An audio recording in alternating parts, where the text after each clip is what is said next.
España desde el aire. Su historia.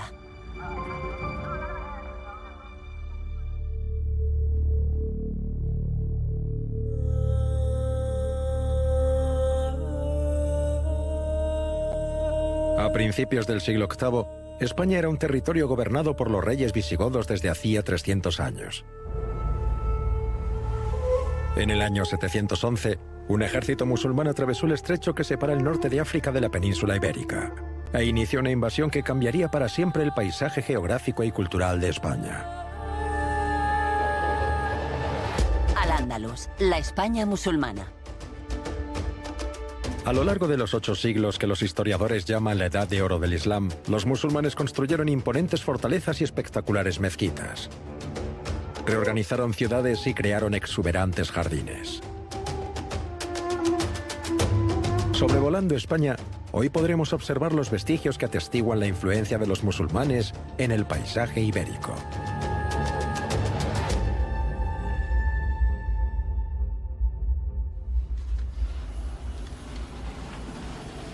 La profesora Susana Calvo Capilla es especialista en historia y arquitectura islámica. Adelante. Pista libre.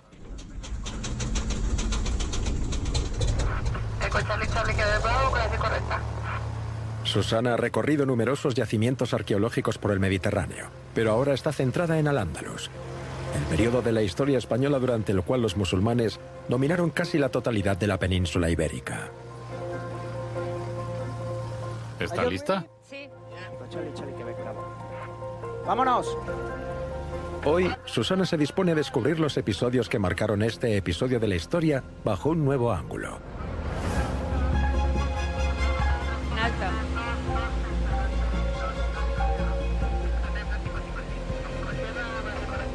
Es toda una experiencia encontrar el campo y ver la historia de Al-Ándalus desde el aire, moviéndonos un poco con el viento.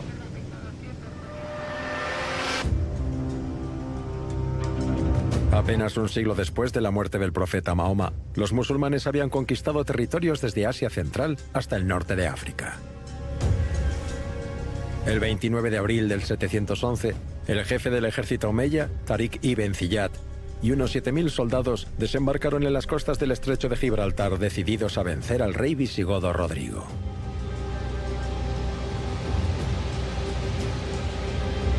Y es emocionante ver Jebel Tarik, ese monte que recibió el nombre de Tarik, del primer jefe de las tropas bereberes que atraviesa el estrecho. Este estrecho fue el camino de entrada de todas las culturas a la península.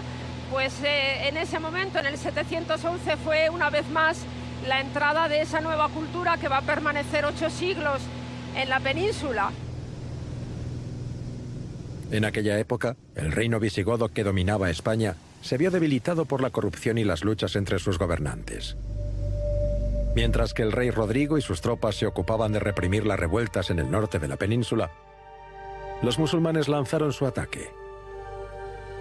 Aunque no eran numerosos, los soldados de Tariq ibn Ziyad aplastaron rápidamente la resistencia visigoda y tomaron el control de una pequeña ciudad, Algeciras.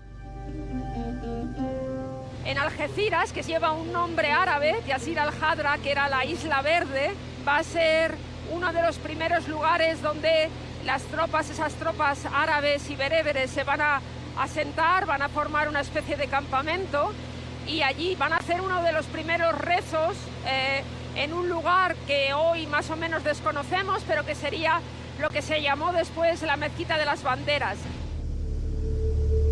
Desde la ciudad de Algeciras, las tropas de Tariq ibn Ziyad se lanzaron a una conquista de la península a lo largo de la costa sur. En julio del año 711, derrotaron al rey Rodrigo y a sus hombres en el campo gaditano durante la batalla de Guadalete. Los visigodos ya no tenían líder. Tariq ibn Ziyad y su ejército continuaron hacia el norte, tomando una ciudad tras otra. Casi 7 años tras haber desembarcado en Gibraltar, los musulmanes extendieron el califato omeya por casi la totalidad de la península, que bautizaron Al-Ándalus. Una arabización del nombre elegido por los visigodos para designar a España.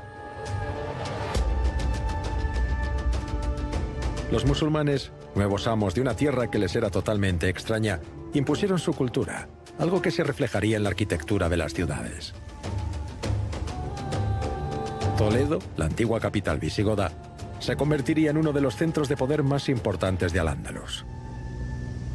Desde el aire se ve muy bien porque la ciudad se escogió como capital en múltiples ocasiones, porque la verdad es que tiene una situación absolutamente estratégica, con el río alrededor como un anillo.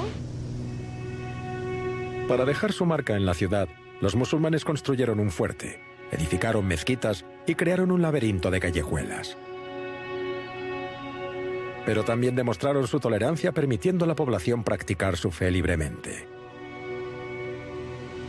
Aquí se ve en este lado las callejuelas muy pequeñitas, con un caserío muy apretado. Es donde estaba toda la judería de la ciudad.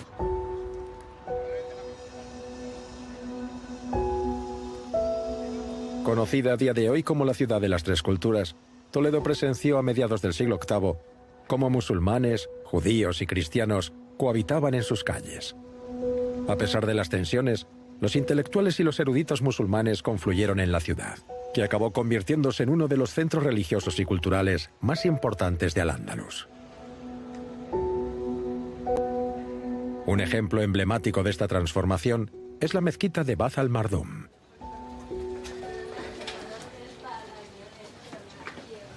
Bueno, aquí ya hemos llegado a la puerta norte de la ciudad. Es un poco la entrada natural de la ciudad, porque justamente por el otro lado de todo el contorno de la ciudad por el otro lado es el río.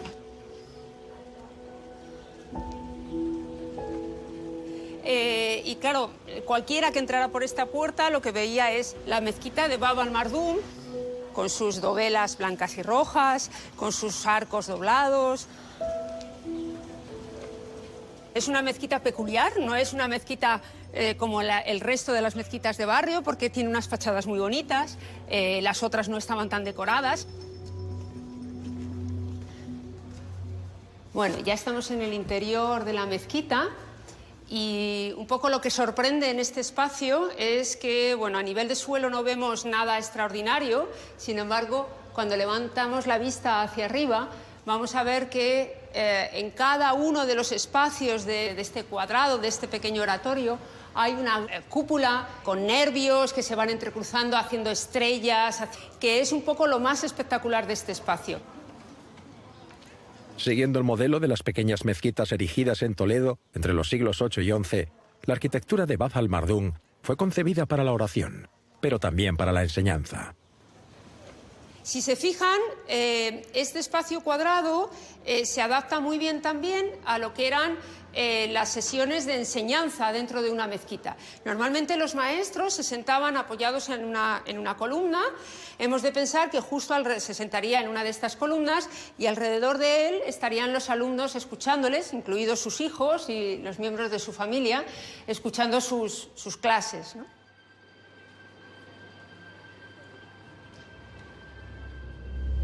Aunque controlaba ciudades importantes como Toledo, el califato omeya se vio minado por incesantes disputas internas y tuvo que hacer frente a la resistencia cristiana del norte del territorio. A mediados del siglo VIII, los cristianos habían extendido el reino de los astures, mientras que los musulmanes asentaban su dominio en los 2/3 del sur de la península. Durante este periodo de inestabilidad, apareció un nuevo jefe musulmán, el halcón de Al-Ándalus, el príncipe Abderramán I. Para dejar claro su poder, en el año 756 rebautizó el califato omeya como el Emirato de Córdoba.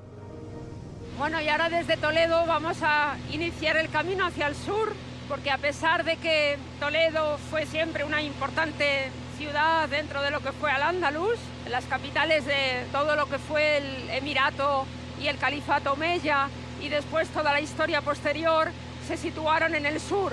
Así que nos dirigimos ahora hacia Córdoba, que los musulmanes van a elegir como capital también por razones estratégicas, porque les permitía controlar pues toda la región de la Bética. A principios del siglo X, Córdoba se convirtió en un califato independiente.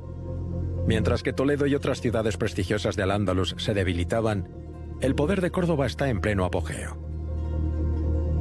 Sobrevolando la ciudad hoy, localizamos de inmediato el símbolo de esta época de esplendor: la Gran Mezquita de Córdoba.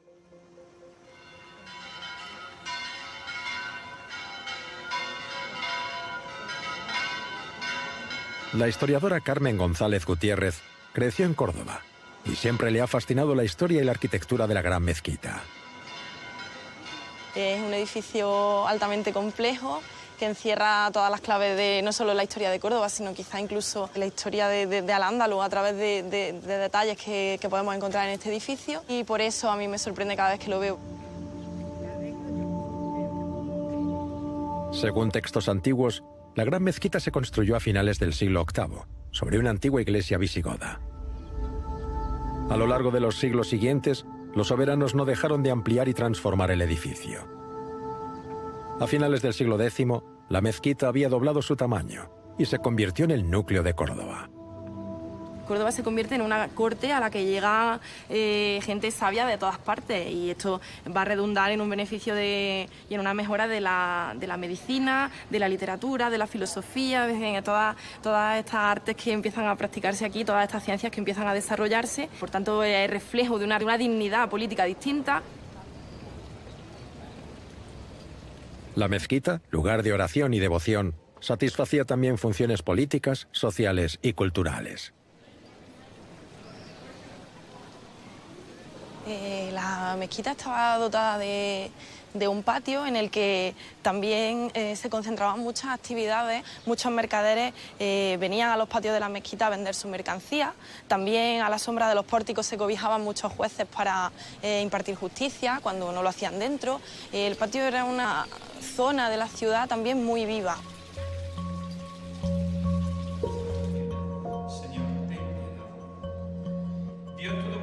Tenga misericordia de nosotros, perdone nuestros pecados. La Gran Mezquita es hoy lugar de culto católico, pero durante el califato omeya, los fieles musulmanes se reunían bajo estos arcos majestuosos. Sus arquitectos la construyeron en granito, ónice y mármol de color.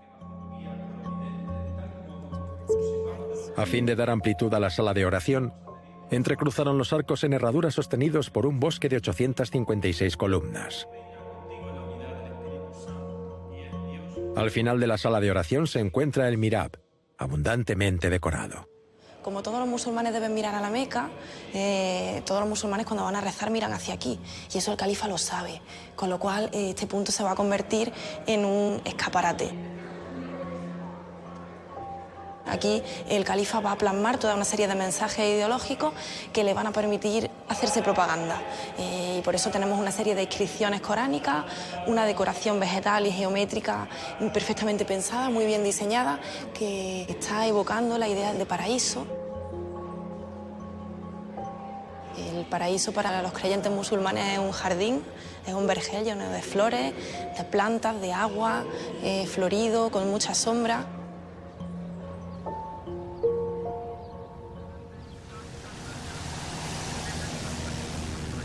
Para los príncipes musulmanes, los jardines exuberantes simbolizan la vida después de la muerte.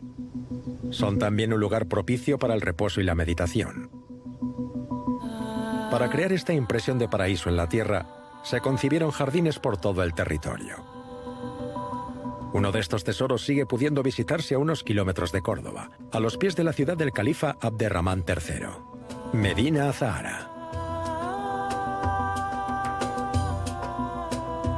Creadas a mediados del siglo X, las tres terrazas de este sofisticado jardín ofrecen un marco de tranquilidad.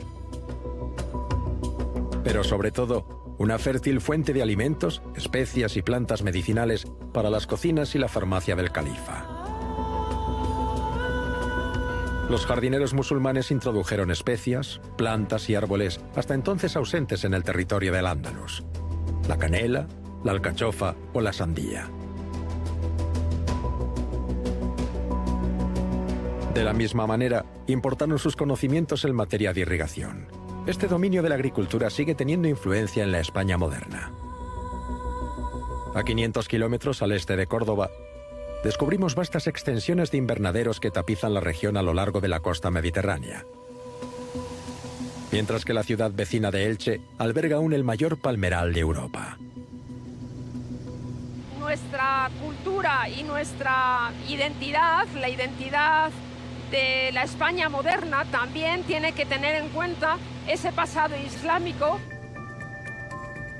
Hoy, el palmeral de Elche cuenta con más de 70.000 palmeras datileras. Creado por los cartagineses y conservado después por los romanos, los musulmanes instalaron entre los siglos VII y X un amplio sistema de irrigación y crearon un auténtico oasis en el corazón de la ciudad. Es muy interesante ver los campos desde lo alto y imaginar un poco cómo se sucedía en todas estas tierras.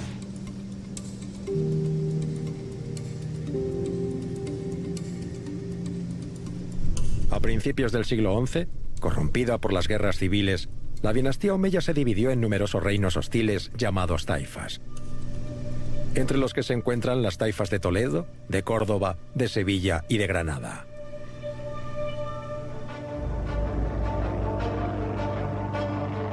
En aquella época, los ataques de los ejércitos cristianos venidos del norte eran cada vez más brutales y decisivos. Para defenderse y proteger a sus pueblos, los soberanos de las taifas construyeron imponentes fortificaciones en torno a sus ciudades. 300 kilómetros al sur del palmeral de Elche, descubrimos una de estas impresionantes estructuras defensivas en la cima de una colina sobre una pequeña ciudad costera, la Alcazaba de Almería.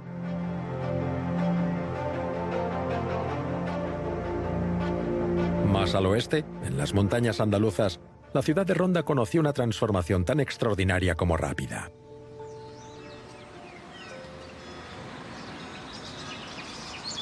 José Manuel Castaño Aguilar es arqueólogo y especialista en la historia de esta ciudad, que ocupa una posición geográfica excepcional. A mí lo que más me impresiona de Ronda precisamente es verla desde fuera, porque desde fuera es como se aprecia verdaderamente que es una ciudad que emerge en torno a un gran circo de montaña que era la serranía de Ronda. Tal es así que si habría que definir la ciudad de Ronda por una característica singular, habría que decir que es principalmente una ciudad fortificada. Bajo el reino de los romanos y después de los visigodos, el sistema de defensa natural ofrecido por estos acantilados ha atraído siempre a las poblaciones en busca de seguridad. Cuando Ronda y sus alrededores se convirtieron en la sede de una taifa independiente en 1039, sus amos decidieron ampliar sus murallas. A pesar de sus excepcionales fortificaciones, a mediados del siglo XI, Ronda capituló ante las tropas del soberano de la taifa de Sevilla. Un siglo más tarde, una nueva dinastía musulmana, los almohades, tomó el control de casi todo el sur de la península. El apogeo de Ronda empieza desde luego en época almohade. A partir ya de un germen bastante consolidado, de una ciudad islámica, de una Medina, que ya está configurada en época taifa, los almohades van a seguir desarrollando la ciudad con la generación de barrios, de arrabales. Por ejemplo, Arrabal Bajo, donde actualmente se sitúan los baños árabes, se genere en época almohade. Lo que sí es cierto es que los almohades traen consigo una manera propia de organizar el territorio, lo que va a proporcionar que Ronda, tenga un protagonismo renovado. Ese protagonismo renovado va a continuar hasta época nazarí, hasta el final de época medieval.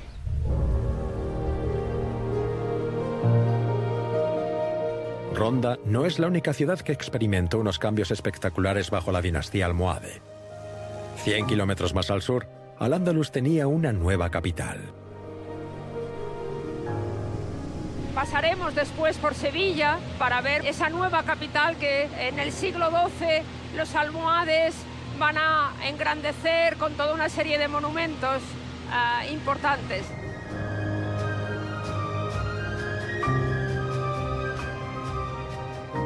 En 1198, el nuevo califato almohade finaliza la construcción del símbolo de su poder. Una imponente mezquita cuyo minarete culmina a 94 metros de altura, hoy llamado La Giralda.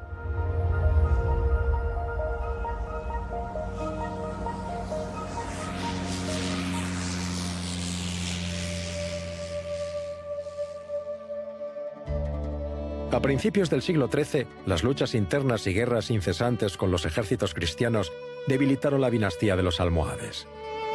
Apareció un nuevo líder musulmán, Ibn al-Ahmar. En 1232 se autoproclamaría como Mohamed I, jefe de la dinastía nazarí.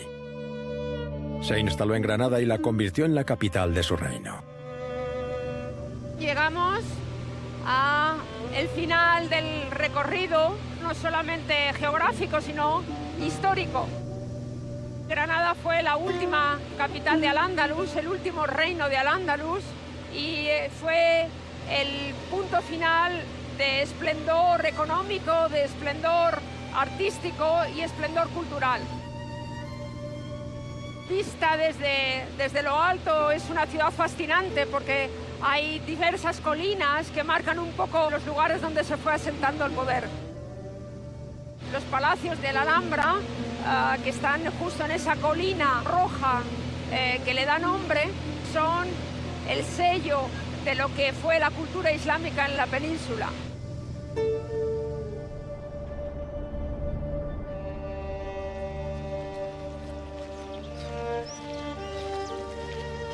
La historiadora Bárbara Boloix creció en Granada y pasó gran parte de su carrera universitaria estudiando este lugar con todo detalle.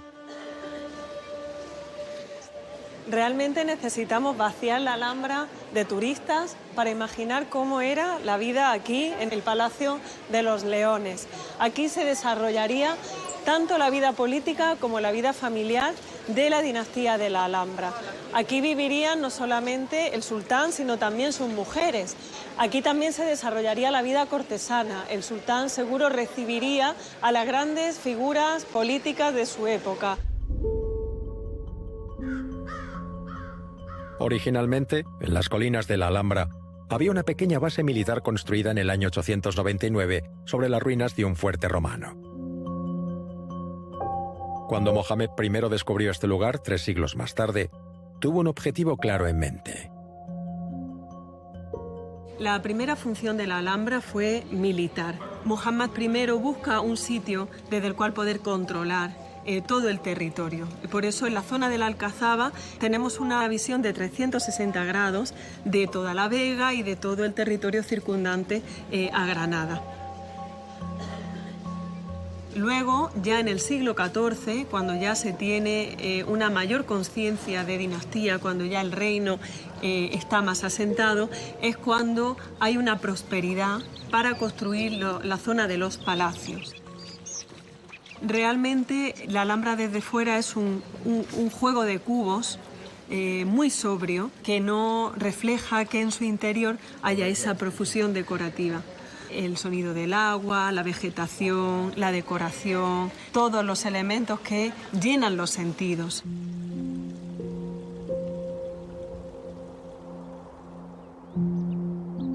El agua ha sido siempre esencial en la cultura musulmana, tanto por sus usos prácticos como religiosos. Pero para los diseñadores nazaríes de la Alhambra, el agua también se utilizó por su valor estético. Es un programa decorativo muy amplio. Dicen que la Alhambra es la edición de lujo de la poesía árabe. En la Alhambra tenemos obviamente un catálogo de inscripciones árabes muy amplio. Está conformado por inscripciones del Corán que vienen a proteger el lugar en el que se inscriben o vienen un poco a reflejar la función que ese lugar tiene, política, religiosa, etc.